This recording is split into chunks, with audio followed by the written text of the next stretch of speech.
বাংলাদেশ জামায়াতে ইসলাম প্রার্থীর পক্ষে গতকাল আমাদের 10 নং পাঁচপীর ইউনিয়নের বোদা উপজেলার একটি ভোট কেন্দ্রকে নিয়ে ওনারা বিভ্রান্ত ছড়ানোর যে পায়তারা করছে তারই প্রতিবাদ জানানোর উদ্দেশ্যে আজকে কিন্তু আপনাদের সামনে আমরা উপস্থিত হয়েছি। জয়কৃষ্ণ বলহরি সরকারি প্রাথমিক বিদ্যালয়ের কেন্দ্রটি এটা কিন্তু গত যে ফ্যাসিস্ট আমলে যেটা ডামি নির্বাচনটা হলো সেই নির্বাচনের সময় কিন্তু এই মূল যে স্বাধীনতা পরবর্তী সময় থেকে যে কেন্দ্রটি ছিল ম্যানাগ্রাম বেগম ফেরদৌসি হাফিজিয়া মাদ্রাসা, এটা কিন্তু সেই স্বাধীনতা পরবর্তী পর থেকে এখানে যতগুলি নির্বাচন হয়েছে সেই নির্বাচনগুলো কিন্তু এই কেন্দ্রেই অনুষ্ঠিত হয়েছিল। ফ্যাসিস্টদের সুবিধার কারণে কিন্তু তারা এটাকে একটা কি বলবো যে দূরবর্তী স্থানে এই যেখানে এই আজকের এই কেন্দ্রটি সেটা হলো পাঁচপীর ইউনিয়নের 4 নম্বর ওয়ার্ডে।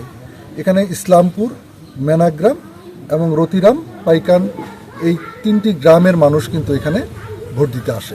এটা হলো খুবই সহজভাবে আসার জন্য সকলের জন্য সুবিধাজনক একটি স্থান। একটি পাশে এখানে একটি পাকা সড়ক চলে গেছে যেটা দিয়ে মানুষের যাতায়াতের কোনো সমস্যা হবার কোনো সম্ভাবনাই নেই। আর পক্ষান্তরে জয়কৃষ্ণ বলহরি যে প্রাথমিক বিদ্যালয়ের যেটি ব্যাপারে ওনাদের বেশি উৎসাহ দেখিয়েছেন সেটা একটা কি বলবো অনেক বেশি অজপাড়াগায়ে এবং হলো যাতায়াতের ব্যবস্থা খুবই অপ্রতুল এবং ভঙ্গুর অবস্থা। ধান ক্ষেতের মাঝখানে সেটা বিরাজমান করছে। জানি না কেন ওনাদের ওই কেন্দ্রটার প্রতি কেন আগ্রহ তৈরি হয়েছে। এটা আসলে কোনো ইলেকশন ইঞ্জিনিয়ারিংয়ের বিষয় আছে কিনা বা ওনারা কেন ওই জায়গাটাকে ওনারা এটাকে গ্রহণ করতে চাচ্ছেন বা ওইটাই কেন ওদের তাদের হলো দাবি, এটা আমাদের কাছে একটা বড় প্রশ্ন হয়ে দাঁড়িয়েছে।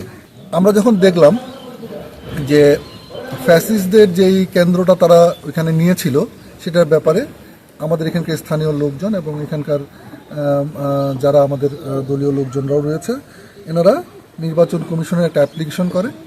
সেই অ্যাপ্লিকেশনের বরাত দিয়ে এখানে রংপুর বিভাগের যে আঞ্চলিক কর্মকর্তা মিস্টার দেলোয়ার হোসেন উনি এসেছিলেন, এসে পুরো এলাকাটি তদন্ত করে দেখেছেন এবং এটা যে সেই বর্তমানে যেটা করা হয়েছিল আর কি ফ্যাসিস্টদের আমলে সেটা যদি কেন্দ্রটা থাকে তাহলে ভোটাররা সেখানে কিন্তু সঠিকভাবে পৌঁছাতে পারবে না, অনেকেরই হয়তো কষ্ট হবে।